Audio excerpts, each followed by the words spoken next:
Yeah, students, welcome back. And so now we'll continue with that. We're going to modify that process builder part because that is one thing which was not working correctly. So let's select submit for approval. I have cloned that particular workflow and created a new version.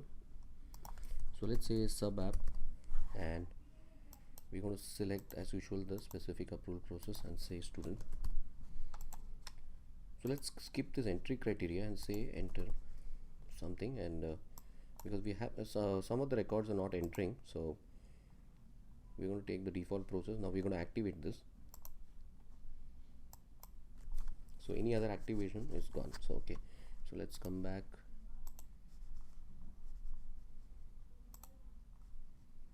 Let's go to student master. Now let's quickly create a record now and see what happens.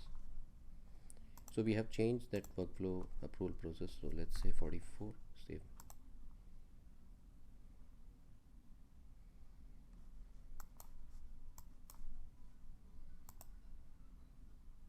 So if you see the approval, it has entered the approval process. Now it's 44, it has got approved. It's not approved, it's entered the approval process and it's in pending mode. So either we approve it. So now before that, take a look at the student master record. So it's already approved because it's a clone. So let's clone one more record and make the changes. So yeah, so these changes I'm going to do. I'm not going to mark it confirm, and that's going to keep the comments empty. Yeah, there is going to be no the earlier one record was showing because it's already there. So let's save. And so now if you go to the related, it will show us that automatically the process builder has submitted this. So it's going to ask me whether I want, let me reject the student and say it's test. Yeah, so now the student was rejected. So, and now if I go back to details, what's happening here is the student is rejected, the comment is updated, and the rest of the workflows are run as required. So this is the power of process builder. It can also call the approval process.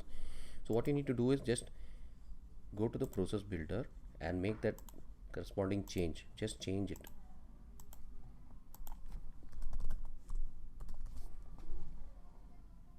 Just go to the process builder and clone that and see to it that this step is correctly added. What you need to do here is either I can clone it, it will create a new version.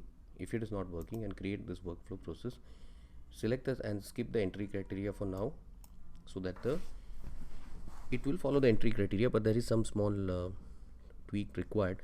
So for now testing the basically for testing calling an approval process, you can use this. So what we have seen here is process builder can do multiple actions here in addition to workflow. It can create a record, it can update a record, so it can call quick action, it can send an email, it can call an approval process. So it's a pretty useful tool and can be used for business process automation. So rewind this whole video and complete this for the student master.